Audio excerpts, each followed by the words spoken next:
नमस्कार, स्वागत है आपका सीएम 24 में।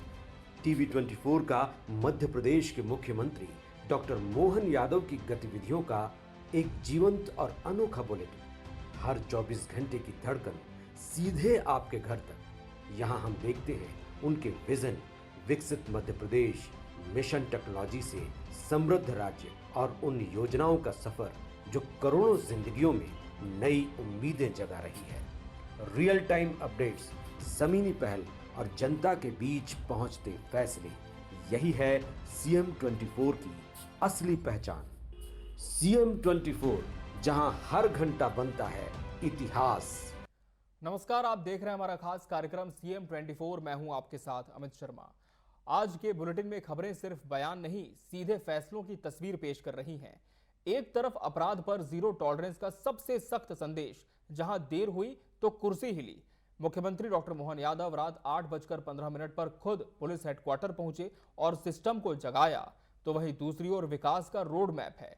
खजुराहो में होने जा रही कैबिनेट बैठक से बुंदेलखंड को नई रफ्तार देने की तैयारी।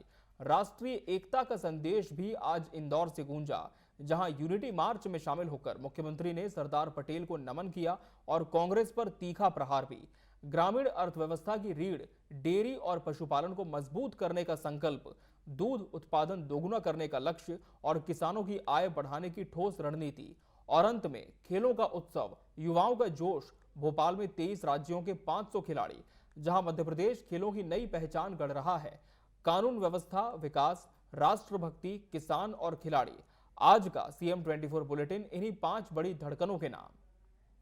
मंगलवार रात 8:15 का वो पल जब मुख्यमंत्री डॉक्टर मोहन यादव बिना किसी पूर्व सूचना के सीधे भोपाल पुलिस मुख्यालय पहुंचे।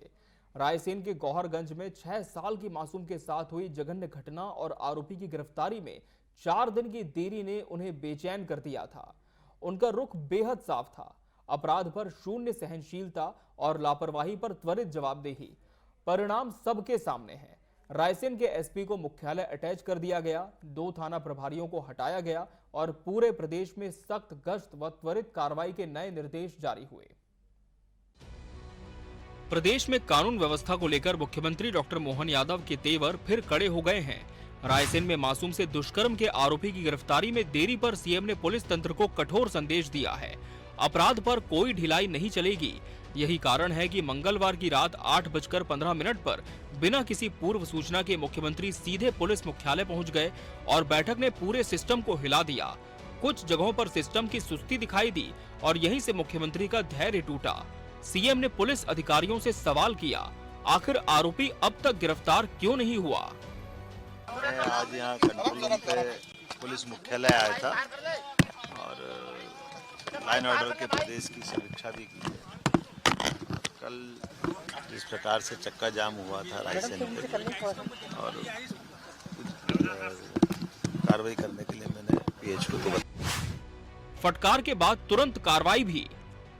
Raisen SP Pankaj Kumar Pandey PHQ attach. Misrod थाना प्रभारी हटाए गए। टीला जमालपुरा टीआई हटाए गए। दरअसल मुख्यमंत्री डॉक्टर मोहन यादव के 2 वर्ष पूरे होने पर सबसे बड़ा फोकस जिस क्षेत्र में दिखाई देता है वो है कानून व्यवस्था। समीक्षा बैठकों से आगे बढ़कर मॉडल, सिस्टम, टेक्नोलॉजी, जवाबदेही और तत्काल कार्रवाई, इन सब पर निरंतर काम हुआ है। इन प्रत्येक सत्र में कानून व्यवस्था, कृषि एवं उद्यानिकी, स्वास्थ्य, औद्योगिक निवेश एवं रोजगार, नगरीय विकास, शिक्षा, ग्रामीण विकास, जनजाति विकास एवं सुशासन जैसे महत्वपूर्ण सेक्टर में विस्तार से चर्चा भी हुई, प्रेजेंटेशन भी हुआ और जिन कलेक्टर, एसपी और अन्य अधिकारियों ने इसमें बेहतर काम किया उनको भी हमने समय देकर के उनकी बात सुनी। खुली चर्चा भी इसमें शामिल की गई। सभी सेशन में फील्ड से आए अधिकारियों ने अपने अपने जिलों के नवाचारों की भी प्रस्तुति दी है। इन सारे सेशन में फील्ड अधिकारियों की समस्याएं और सुझावों को सुनने के लिए भी पर्याप्त समय दिया गया। 13 दिसंबर 2023 को शपथ के अगले ही दिन पहला निर्देश कानून व्यवस्था पर था। पहली कैबिनेट में लाउड स्पीकर के दुरुपयोग पर रोक और बिना लाइसेंस मांस मछली बिक्री पर अभियान शुरू किया गया। तभी से जिला स्तर पर फ्लाइंग स्क्वाड, साप्ताहिक मॉनिटरिंग के साथ क्राइम कंट्रोल रोड मैप बना। वार्षिक अपराध दर में 20% कमी का लक्ष्य रखा गया। जनवरी 2024 नक्सल बेल्ट में जोनल ऑपरेशन मॉडल शुरू हुआ, यानी शुरुआत से ही दिशा निर्देश नहीं, जमीन पर दिखने वाले कदम उठाए गए। फोर्स मूवमेंट में तकलीफ आती है, कलेक्टर वहाँ के जोनल प्लान बनाए। कई जगह ये बड़ी दिक्कत आती है, ऐसे में इसका प्लान बनाए और नगरीय निकाय के सहयोग से ये प्लान बनवाए। आवश्यकता पड़ेगी तो हम इसमें पर्याप्त धनराशि दे करके ये जो फोर्स का मूवमेंट हो, जिसके कारण से लाइन ऑर्डर की स्थिति में कोई परेशानी नहीं आना चाहिए। जिन अमलों में खास करके कई कारण से शासकीय अमलों पे कई बार आक्रमण हो जाता है, तो कलेक्टर एसपी अन्य विभागों से तालमेल करके ऐसी सारी कार्रवाई में समन्वय भी रखें और इन घटनाओं के कारण को देख करके प्रॉपर तरीके से काम करते रहे। 2024 में फोकस तकनीकी सुधारों पर शिफ्ट हुआ। अप्रैल 2024 में साइबर क्राइम टास्क फोर्स गठित की गई, जो डिजिटल ट्रैकिंग सेल के साथ ऑनलाइन धोखाधड़ी पर विशेष नजर रखती है। जून 2024 में 112 मॉडर्न फ्लीट लॉन्च हुई। 24/7 पेट्रोलिंग वाली ये प्रणाली अब 80% जिलों में सक्रिय है, जिससे रिस्पांस टाइम 15 मिनट से घटकर 8 मिनट रह गया। जवाबदेही पर जोर देते हुए मार्च 2025 से पुलिस अधिकारियों की नाइट इंस्पेक्शन ड्यूटी अनिवार्य की गई। मई 2025 की समीक्षा बैठक में लापरवाह अधिकारियों को मैदान से हटाने का आदेश भी दिया गया, जबकि जुलाई 2025 में संवेदनशील जिलों में हाई अलर्ट प्रोटोकॉल लागू हुए। कानून का जो उल्लंघन करेगा किसी को नहीं बख्शेंगे, ये हमारी सरकार की पॉलिसी है। और कानून के निगाह में अधिकारी, कर्मचारी और या आम जनता सब बराबर है। ऐसे में जो गलती करेगा उसके खिलाफ कड़ी कार्रवाई करेंगे। पुलिसकर्मी भी और अधिकारी भी है, किसी को नहीं छोड़ रहे हैं। हमने एसडीओपी पूजा पांडे सहित बाकी सारे अधिकारियों को इसमें कार्रवाई भी की है और इसमें कायमी भी हुई है। और मध्य प्रदेश सरकार कानून व्यवस्था को अपराध मुक्त बनाते हुए नागरिकों की सुरक्षा के लिए हम सब उम्मीद करते हैं कि पुलिस अधिकारी, कर्मचारी इन लोगों के अधिकारों का उल्लंघन नहीं हो, उनका ध्यान रखे। 2 वर्षों में चुनौतियां रहीं। सोशल मीडिया पर वायरल क्राइम वीडियोस, कुछ जिलों में अपराध वृद्धि और विपक्ष के सवाल। कानून व्यवस्था अब मध्य प्रदेश में केवल विभागीय जिम्मेदारी नहीं, बल्कि मुख्यमंत्री की प्रत्यक्ष मॉनिटरिंग वाला मिशन है। नवाचारों से सशक्त, कार्रवाइयों से सतर्क, आगे की राह अपराध मुक्त प्रदेश की ओर। Bureau report, TV 24 news.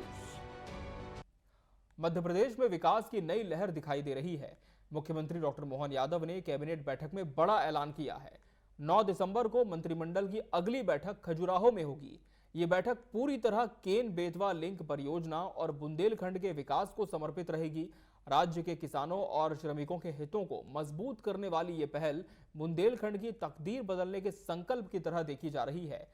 Cabinet की ये बैठकें बताती हैं कि विकास अब कागज से निकलकर राज्य के हर कोने तक पहुंच रहा है। राज्य सरकार की पहचान बन चुकी है राजधानी से बाहर कैबिनेट बैठकें, जहां नीति और नियत दोनों जिलों के हितों से जुड़ती हैं। केन बेतवा लिंक परियोजना बुंदेलखंड की प्यास बुझाने का ऐतिहासिक कदम माना जा रहा है। इससे सिंचाई, पेयजल, बिजली और रोजगार चारों मोर्चों पर बड़ी राहत मिलेगी। मुख्यमंत्री डॉक्टर मोहन यादव ने कहा, खजुराहो की ये कैबिनेट बैठक राज्य के विकास को नई दिशा देगी। खजुराहो की ऐतिहासिक धरती पर होने वाली ये बैठक बुंदेलखंड के उज्जवल भविष्य का प्रतीक बनने जा रही है। कैबिनेट की बड़ी बाहरी बैठकें 2024 जबलपुर, पहली कैबिनेट बैठक महाकुंभ नगरी में, पर्यटन और पूर्वी एमपी के विकास पर फोकस। अक्टूबर 2024 सिंग्रामपुर, दमोह, वीरांगना रानी दुर्गावती को समर्पित बैठक, लाडली बहना और उज्ज्वला योजना के लाभार्थियों को सीधा लाभ हस्तांतरण की शुरुआत। मई 2025 इंदौर राजवाड़ा, लोक माता अहिल्याबाई होलकर की 300वीं जयंती पर विशेष बैठक। विकसित Madhya Pradesh eight 2047 vision document पर चर्चा, मिशन ज्ञान और समृद्ध एमपी की रूपरेखा तैयार। मांडू, महेश्वर, इंदौर, पचमढ़ी, स्थानीय मुद्दों के समाधान और मिशन विस्तार के तहत विकास के सूत्र जोड़ने वाली ऐतिहासिक बैठकें। यशस्वी प्रधानमंत्री के माध्यम से पूरे बुंदेलखंड की धरती, जिसने किसी भी मुगल सत्ता, किसी भी आक्रांता के आगे अपने सर को नहीं झुकाया, हर एक से लड़ाई लड़ी, लेकिन यह बुंदेलखंड की धरती अपने हाथ से अपनी गर्दन थाल में सजाकर देने के लिए कभी पीछे नहीं रही। लेकिन प्रकृति की मार के आगे बुंदेलखंड में गरीबी, पलायन, परेशानी थी, लेकिन जोरदार अभिनंदन मोदी जी का करें, दोनों हाथ ऊपर करके नरेंद्र मोदी जी का अभिनंदन करें। नदी से नदी जोड़ने में क्या आपत्ति है? एक नदी में बाढ़ आ रही और दूसरी नदी सूखी पड़ी, दोनों में एक नहर बना करके पानी का बंटवारा कर दो, तो बुंदेलखंड यूपी वाला भी और मध्य प्रदेश वाला भी एक एक खेत तक हमने भागीरथ नहीं देखा, गंगा को गंगोत्री से आते तो देखा है, लेकिन गंगा की गंगोत्री गरीब आदमी के खेत में पहुंचे तो वो भागीरथ राजा समान बन जाता है। ये समस्या तो ऐसे ही हल होने वाली है। ये बैठकें सिर्फ नीतियां नहीं बनाती, सरकार और जनता के बीच सीधा जुड़ाव भी सुनिश्चित करती हैं। खजुराहो बैठक से बुंदेलखंड में सिंचाई परियोजनाओं को तेजी, रोजगार के नए अवसर, पानी से जुड़े संकट का समाधान और कृषि विस्तार के नए रास्ते खुलने की उम्मीद बढ़ी है। इस यात्रा से साफ संकेत है, विकसित भारत के साथ विकसित मध्य प्रदेश की राह अब जमीनी स्तर पर आकार ले रही है। हमारी सरकार ने भी निर्णय किया कि हमारे अपने किसान जो अस्थायी विद्युत पंप पे अभी हम पे निर्भर रहते हैं, ऐसे लगभग 2 लाख किसानों को 3 हार्स पावर से लगा करके 7.5 हार्स पावर तक 10% की राशि वो देंगे, तो उसको पूरा पंप हमारी तरफ से दिया जाएगा। एक तरह से बिजली फ्री हो जाएगी। ये बहुत बड़ा निर्णय है, जिसके आधार पर किसानों को अपने लिए खुद के सोलर पंप के माध्यम से उनको बिजली की उपलब्धता उन पे आत्मनिर्भर बनाएगी। खजुराहो से उठने वाला विकास का ये बिगुल बुंदेलखंड में नई क्रांति का सूत्रपात करने की तैयारी में है। सवाल अब केवल इतना है, अब की बार विकास की कहानी बुंदेलखंड से जगमगाएगी। खजुराहो कैबिनेट, बुंदेलखंड विकास का ब्लूप्रिंट। कैबिनेट बाहर, विकास हर द्वार। Bureau report, TV 24 news. Indore में एकता और राष्ट्रीय गर्व की तस्वीर देखने को मिली। मुख्यमंत्री डॉक्टर मोहन यादव नर्मदा प्रवाह यात्रा यूनिटी मार्च में शामिल हुए और लौह पुरुष सरदार वल्लभ भाई पटेल की प्रतिमा पर नमन किया। हजारों नागरिकों, युवाओं और सांस्कृतिक दलों की मौजूदगी में ये मार्च इंदौर से आगे धार, झाबुआ होते हुए गुजरात के गोधरा की ओर रवाना हो गया। नागपुर से शुरू हुई ये ऐतिहासिक यात्रा इंदौर में और अधिक भव्यता के साथ आगे बढ़ी। सरदार पटेल प्रतिमा से शुभारंभ के बाद मुख्यमंत्री डॉक्टर मोहन यादव ने मंच से संबोधित किया।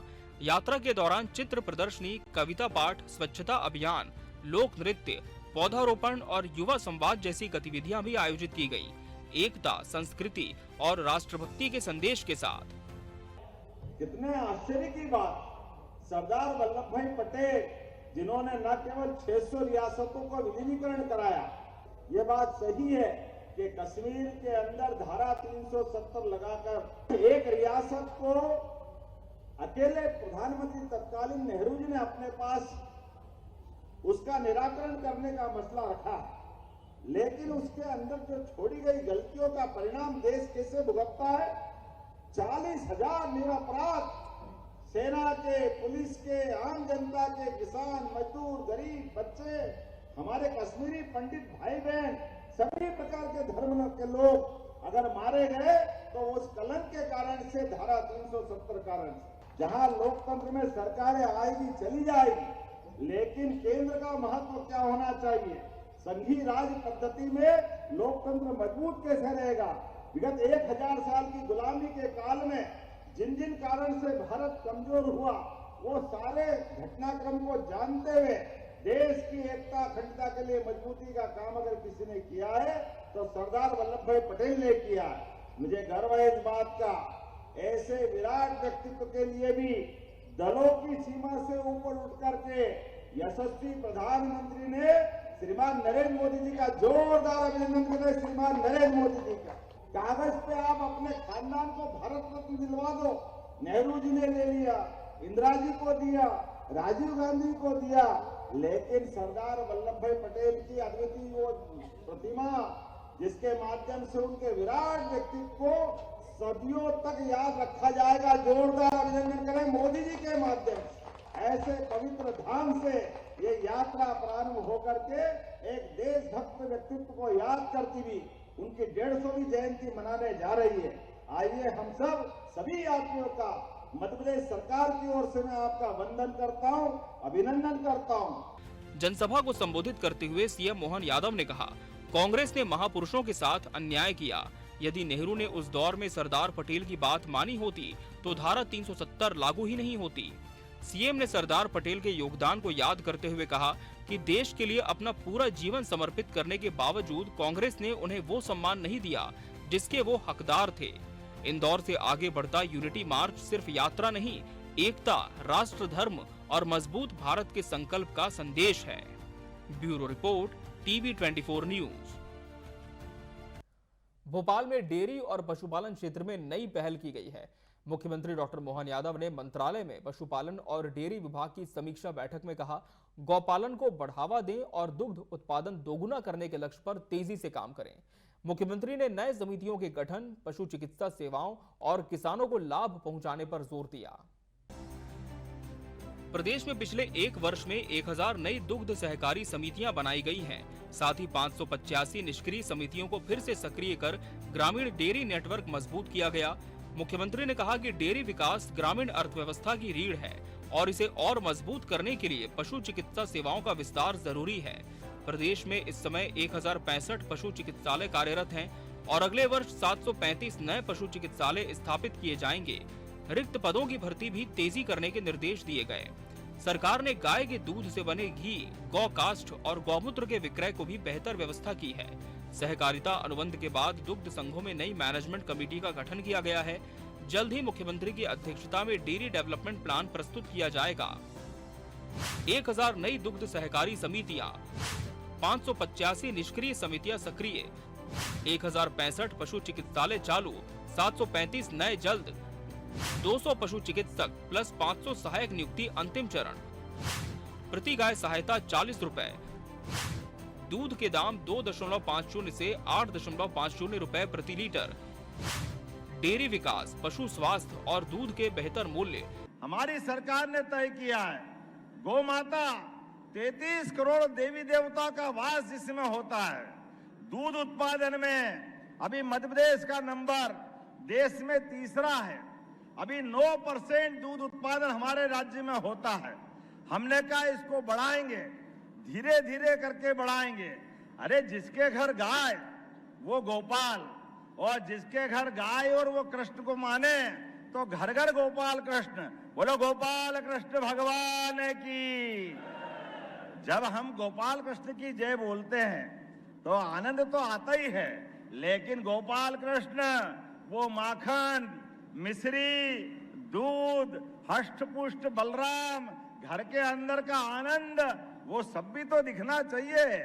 यशोदा मैया का घर बनेगा तो हमने कहा घर घर गोपाल बनना चाहिए।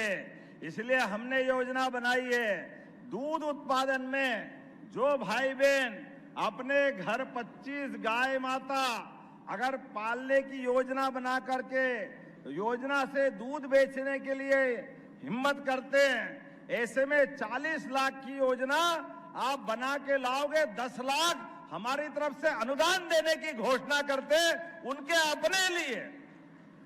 दूध भी आपका, गोमाता भी आपकी, डेयरी भी आपकी, लेकिन आपकी आय के माध्यम से हमने दूध उत्पादन को बढ़ावा देने का निर्णय किया है। सरकार की ये रणनीति साफ संदेश देती है कि मध्य प्रदेश में डेयरी क्षेत्र सिर्फ उत्पादन नहीं, किसानों की आय और ग्रामीण विकास का मजबूत आधार है। Bureau report, TV 24 news. Bhopal में खेलों का उत्सव देखने को मिला। मुख्यमंत्री डॉक्टर मोहन यादव ने 8वीं इंटर स्टेट चैलेंजर्स और 45वीं जूनियर नेशनल रोइंग चैंपियनशिप का शुभारंभ किया। मुख्यमंत्री ने दावा किया, राज्य सरकार युवाओं में खेल संस्कृति को बढ़ावा देने और उनके सर्वांगीण विकास के लिए प्रतिबद्ध है।